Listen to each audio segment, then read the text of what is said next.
Guys, we come to capacity utilization adjustment.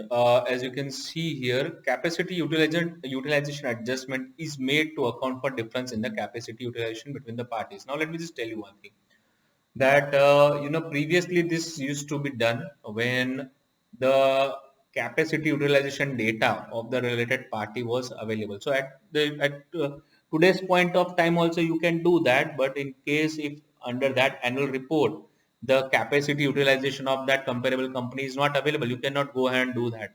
But if that is available, you can make these adjustments in case if your entity hasn't utilized that much level of capacity of its productions compared to the comparable entities, right? So you can go ahead and do that adjustments. I would draw attention to your ruling uh, which was delivered by this High Court, Mumbai High Court, in the case of Petro Araldite. Now that ruling provided certain steps to undertake the capacity utilization adjustment. So these are the steps. That is, first you need to ascertain the percentage of capacity utilization by the taxpayer and the comparables. Simple. In case if your comparables do have that particular, because see, sometimes there are listed entities and which provide for such type of data also in the annual report. So you can get that particular part from annual report, that what amount of capacity has been utilized and what has been underutilized. So you can get that part of data and you can understand that. So you need to ascertain the percentage of capacity utilization by the taxpayer and comparables.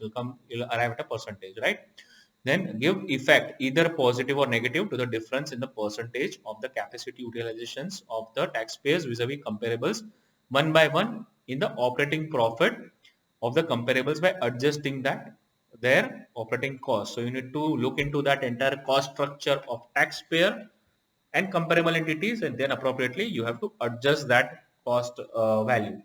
Now, how you adjust the operating cost? Now, operating cost can be either fixed or variable or semi-variable, right? And one needs to split semi-variable cost into the fixed part and variable part. And appropriately, the second step is variable cost, and the variable part of semi-variable cost remains unaffected due to any under or over utilization of the capacity. So that is fine. The variable portion will not be much affected, but obviously you need to adjust the fixed cost. So adjustment is called only in respect of the fixed operating cost and fixed part of semi-variable cost, that is fixed cost technically. Such costs are scaled up or down by considering the percentage of capacity utilization by the taxpayer and such comparable, and appropriately you arrive at a margin which is an adjusted margin for tested party as also for comparable entities. So this was the ruling which provided certain steps of capacity utilization adjustments, right? So this is how you can arrive at a capacity utilization adjustments.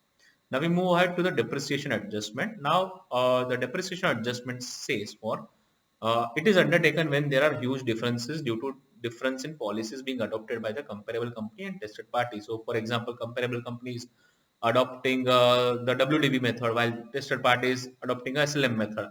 So in that case, may go ahead and do the depreciation adjustment, during the initial phase of manufacturing entity also, where they are doing heavy capex and they are claiming a depreciation, but ultimately they are not getting the business compared to the comparable companies who are there since many years.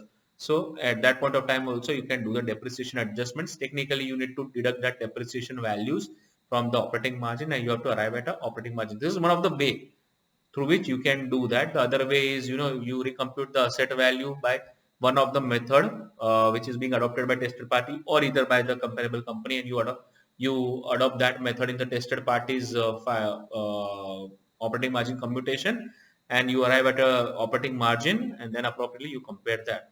So there was this judgment of Market Tools Research Private Limited also, which I have also kept below this video so that you can access that part and you can understand that depreciation adjustment is also can be also undertaken. So there are many types of adjustments. There are just certain types, common types of adjustments I have told.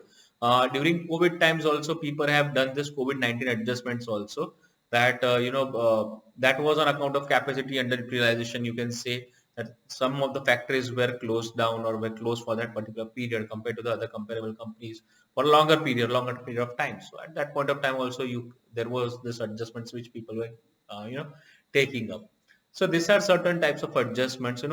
This all what we are discussing pertains to the economics of your tested party and the comparable companies, and that is where it is highly subjective in nature. So if you are applying that particular part in your TP report, have a appropriate detailed justification for application of that particular thing in the TP report, which will ensure that you have documented everything and you have positions and justifications for everything, so that it will help you in case if this case goes for further litigations.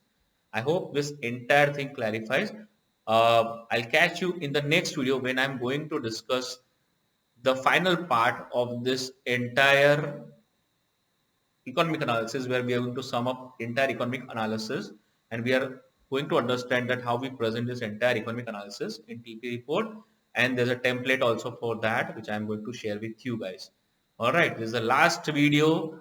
Hope you have enjoyed the learning till now. I know that there are certain concepts which are going, which might be more confusing, and that is what you need to understand, that when it will come to practical part, it will be easy to do these things. It will be easy to take positions. It is just a matter of 1, 2, or 3 reports that you are required to, once post after 3 or 4 reports.